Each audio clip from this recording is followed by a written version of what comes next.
Hey guys, Parallel here. I'm going to be talking to you today about builds in PvP. And for our first one, I'm going to be talking about the one I've been using recently, the Monk Assassin Smiter build.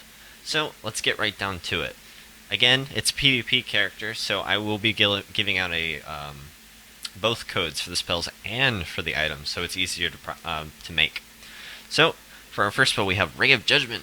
Invoke a Ray of Judgment at target foe's location. For 5 seconds, foes adjacent to that location are struck for 40 holy damage and begin burning for 3 seconds every second. So, like you've seen in some hero builds before and some of my videos, you'll have seen kind of in the background, you'll see a pillar of light that comes down, and anybody who stands it is taking a lot of damage. And it starts them burning the minute they're standing in it. And it just does damage. It's really strong, especially when there's people clumped up defending a location. You can use this to get them away from that location and push them into a bad position in PvP. Bane Signet. Target foe takes 52 holy damage. Target foe is attacking, that foe is knocked down. So if you're being attacked, this is a good knockdown spell to be able to reposition yourself, but it's also just an instant holy damage spell, which is pretty strong. Then we have Castigation Signet. Target foe takes 52 holy damage. If that foe is attacking, you gain 9 energy. Again, most of your foes are going to be attacking, and this is your easy access to energy when you're running out of it. So you want to be trying to keep this up, so that way you don't run out of energy, and you're not in those situations where you're being beat down by an assassin or something, and you just have no way to stop them. Spear of Light.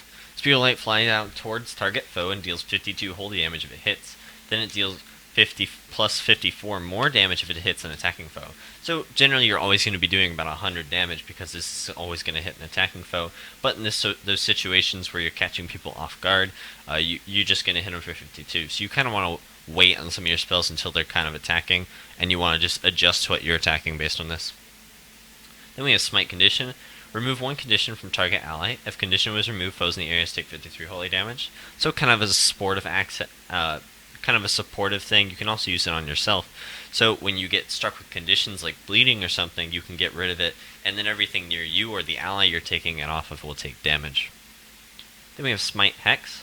Remove a Hex from target ally. If Hex removed, foes in the area suffer 75 holy damage. The same thing as Smite Condition, except it's with Hexes. So it's against things like Mesmers and stuff like that.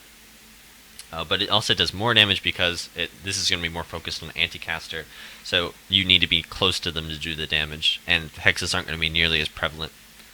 Then we have Shroud of Distress. For 36 seconds, if you are below 50% health, you have a 75% chance to block attacks. This gives you a chance to reposition yourself and give you that time to either burst them down while you're taking no damage, or run the hell away. Then for our final spell, we have Dash. For 3 seconds, you run 50% faster. So for the most part, we're going to be running around casting our Signets and Sphere of Lights. We want to kind of kite people, and Dash allows us to do this. Dash also allows us to reposition ourselves when we're in a really bad situation where we don't want to be. So really useful, and these are the two skills why I use the Assassin subset.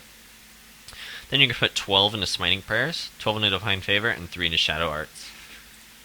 For our items, we have a Smiting Wand, or Smiting Rod of Memory. So it's a 2020 Smiting Rod, but just the PvP equivalent. The inscription is called Aptitude, not Attitude. Then we have a PvP Divine Symbol of Aptitude. It's for the 2020 basically. You have the Forget Me Not inscription on it. Then for all of our gear, we have all Survivor Insignias, so getting that HP which we need. Then on our helmet, we'll have a Rune of Vigor. I don't have the Rune of 50 HP Vigor unlocked on this account yet, but this should be the 50 HP Vigor. But it's also depending on how much faction you've spent. So depending on how much faction you spend, a Balthazar faction just dictates which Vigor Rune you're going to use. And then for the rest, we have Vitae runes. So pretty simple, honestly. So you're going to be walking around kiting people and using all your skills to force people into bad positions, and supporting things like your assassins, which are going to do burst damage, or your elementalists and stuff like that. So yeah, this has been my Monk Assassin PvP Smiter build. If you liked it, didn't like it, go ahead and post below, or give me a dislike or a like, depending on how good you think the content is. If you can subscribe or not, that works too. I'd rather you did, because it helps me. It doesn't help me really. Well, yes, it does. It does help me. But I will always try to push out good content no matter how many subscribers I have. So yeah, that's been my Smiter build. Thank you for watching, and I'll see you next time with another PvP build in this series.